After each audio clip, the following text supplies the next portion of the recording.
Hi there, welcome back. So, having just come back from another island hiking route, I thought it'd be a good opportunity to give you 10+1 hints and advice on walking the West Highland Way and in general hiking.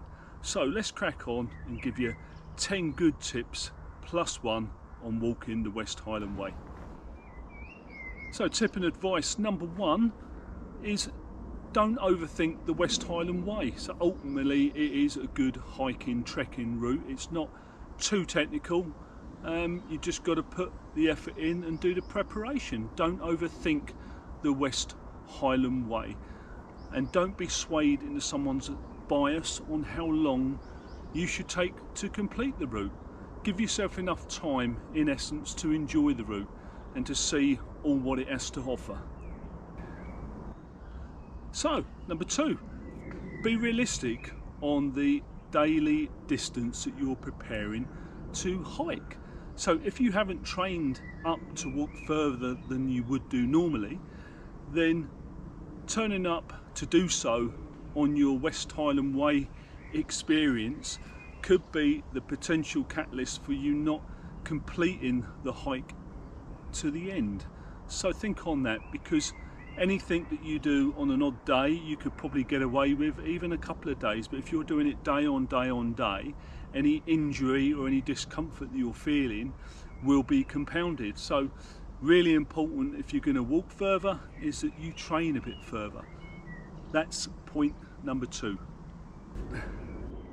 So point number 3, if you're carrying a backpack, then ensure that you put some training in with your backpack, and you want to be carrying at least 75% of the weight that you're going to be expecting to carry, because so many people, it seems, sort of turn up and feel that they can carry this weight day on day, and it becomes a problem.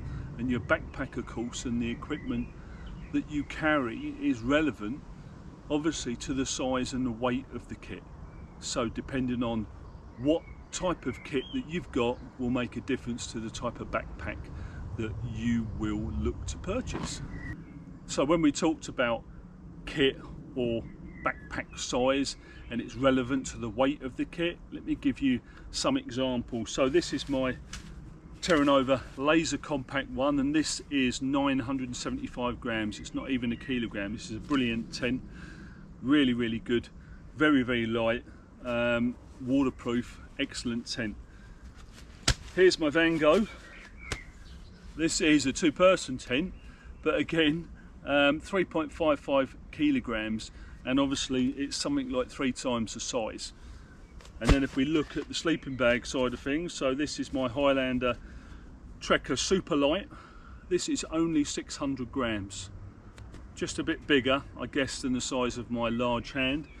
And then this is my other mountain equipment sleeping bag. If you look at the size comparison, it's incredibly different, and this sleeping bag is 2.1 kilograms. So if you have lighter, smaller technical kit, then of course you can carry a smaller literage in backpack, and that's what's really important, is to carry the minimum that you need, not the maximum, because the more space you have available, the more liable you are to put extra kit in.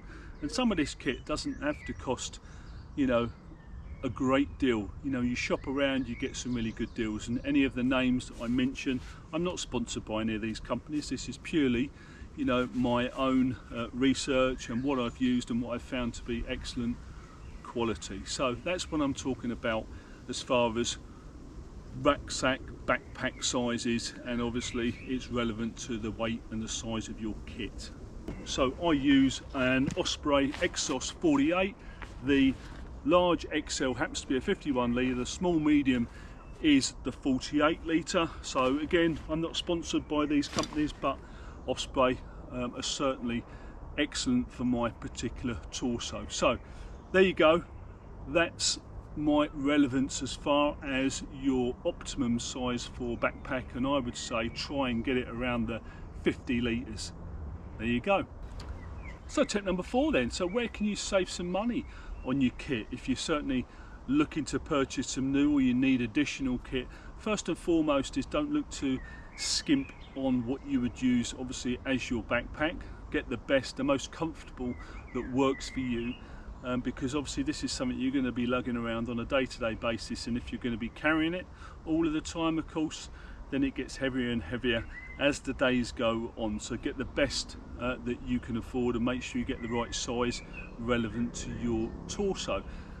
Same goes with the tent, so get the best that you can afford for your money, and that will obviously reflect in its performance and its weight, which means it's going to be far better, and you're going to have a greater deal of room in your backpack for your other kit, and basically means you probably have to have a smaller backpack then.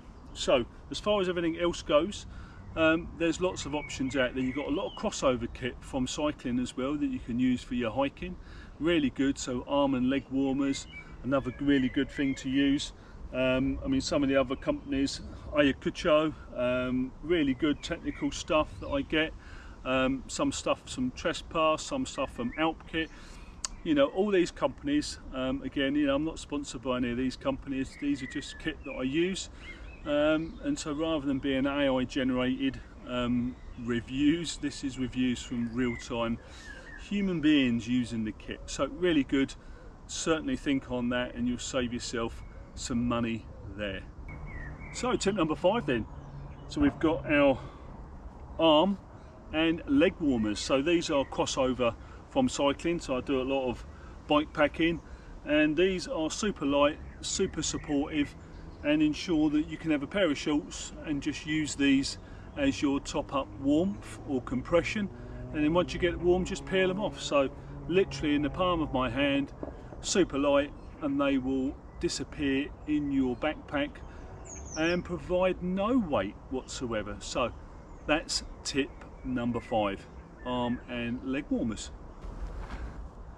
So tip number 6 then, don't get too focused on the detailed mileage that's listed within the maps and the books, because often it doesn't seem to pan out as being absolutely correct, and sometimes it's out by quite a few kilometres. It really depends where you stay within them particular areas. You kind of got to look at it as more of an approximate. So if you're looking at your GPS device, whatever it may be, you're looking at your phone and you're counting down the kilometres or their miles, and you think you're not there yet, well, you've probably got another 2 or 3k to do at times. I know the last day from King's House, which was, or I should say from Kinloch Levin to Fort William, was detailed at 23 kilometres, and I ended up doing 27.5k. So it gives you an example there, and I didn't go off the beaten track at all. So don't get too focused on that detailed mileage. It'll be there or thereabouts. So tip number 7 then, trousers over shorts. I would say, I certainly use trousers all the time. You're going to avoid any potential ticks in your legs, and of course you're going to avoid the midges in your legs as well, and any other biting insects, certainly as you're walking around and going through the woods there. So trousers over shorts, and keep your shorts for the evening when you cool down. So tip number 8, water. Always make sure that you've got enough water, minimum 750 millilitres you want to carry, and every opportunity you get, top up your bottle, because there might be some stages, and certainly there were, that I found when my water got very low and I was keeping it topped up. So just remember that, always have enough water en route. So tip number 9, good compression underwear. So I use these, again, not sponsored by these, but these are Saks. These are kinetic pants. These are really comfortable, super dry, wickering, no chaffing. You can't beat quality underwear. So there'll be other brands out there that would do a similar thing, but these ones are from Saks. These aren't cheap, but they are first class. So make sure you have good kinetic supportive underwear. So tip number 10, the fold away backpack. Really important. Carry a little backpack within a backpack. So this is only 150 grams. Got this one from Millets, lots of other places do them.